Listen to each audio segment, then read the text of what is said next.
Saya Nindi Dwi Putri. Saya Sri Rahayu. Saya Latifah Rizka. Kami akan menjelaskan materi tentang 1. Kerajaan Islam di Papua. 2. Kerajaan Islam di Nusa Tenggara. Pulau Cendrawasih juga masih banyak terdapat bukti-bukti material yang merupakan jejak peninggalan Islam di tanah Papua.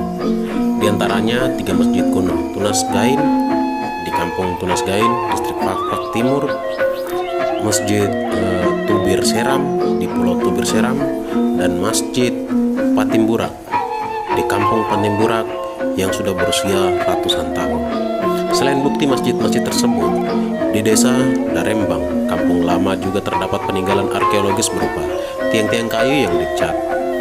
Melihat dari ukiran dan bentuknya, tiang-tiang kayu ini diyakini sebagai Sokogoro, sebuah masjid yang sudah keropos.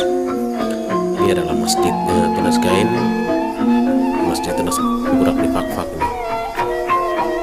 Ini seperti ini, sudah umur ratusan tahun juga. Ada banyak terdapat juga bukti lain berupa naskah-naskah kuno di kota Fak. Masih tersimpan 5 buah manuskrip berumur 800 tahun berbentuk kitab dengan berbagai ukuran yang dienahkan kepada Raja Patipi ke-6 Haji Ahmad Iba. Manuskrip tersebut berupa mushaf Al-Quran yang berukuran 50 cm x 40 cm. Mushaf ini bertulis tangan di atas kulit kayu yang dirangkai menjadi seperti kitab zaman sekarang.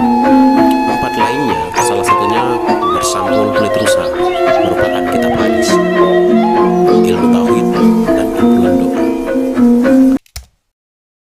Kerajaan Islam di Papua. Awal berdiri, tidak ada kerajaan Islam besar di Papua, tapi wilayah ini berada di bawah pengaruh Kesultanan Tidore dan Ternate sejak abad ke-15. Islam masuk melalui jalur dagang dan dakwah, terutama ke daerah pesisir seperti Raja Ampat dan Fakfak. Puncak kejayaan, abad ke-16 hingga 17, saat pengaruh Tidore sangat kuat dan Islam menyebar di pesisir barat Papua. Sistem ekonomi, pemerintahan. Sistem ekonomi berdasarkan perdagangan hasil laut, rempah-rempah, dan hasil hutan. Banyak hubungan dagang dengan Maluku dan wilayah sekitarnya. Pemerintahan diperintah oleh kepala suku Korano yang tunduk kepada Kesultanan Tidore. Kebudayaan, adat lokal dipengaruhi Islam. Bukti dan peninggalan, Masjid Tua Fak, naskah kuno, tradisi lisan. Keruntuhan, kolonialisme Belanda dan misi Kristen. Negara tersebut bernama Kesultanan Sumbawa atau yang juga dikenal sebagai Kesultanan Samawa. Kesultanan yang pernah menjadi besar ratusan tahun silam ini memiliki pusat pemerintahan yang terletak di Sumbawa Besar. Di masa lampau, Sumbawa Besar ini juga dikenal dengan sebutan Samawa Datu. Belum banyak catatan yang bisa dijadikan rujukan untuk mempelajari Sumbawa pra-Islam. Namun, bukti-bukti sejarah menunjukkan bahwa masyarakat Sumbawa memeluk agama Hindu. Masuknya agama Islam ke Sumbawa diperkirakan pada kisaran abad ke-16 dan 17. Catatan sejarah dari De Graaf, ahli sejarah dari Belanda, menuliskan bahwa Islam yang masuk ke Sumbawa dibawa oleh Sunan Prapen dari Gresik. Kerajaan di Nusa Tenggara.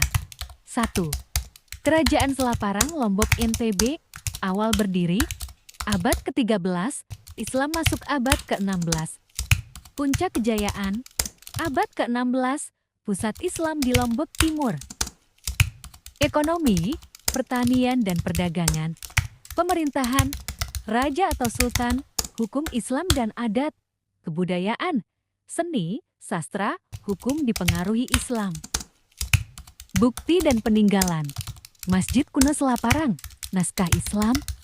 Keruntuhan, diserang Gelgel dan Mataram, lalu dikuasai Belanda. 2. Kerajaan Bima Sumbawa NTB, awal berdiri, abad ke-14, Islam masuk ke 1621. Puncak kejayaan, masa Sultan Abdul Qahir abad ke-17. Ekonomi, pertanian, peternakan, perdagangan laut, pemerintahan, kesultanan berbasis hukum Islam. Kebudayaan, sastra Islam, tradisi lisan, adat Islami, bukti dan peninggalan. Istana Asiambojo, masjid kuno, manuskrip, keruntuhan, dikuasai Belanda, kesultanan dihapus. Sekian video kami.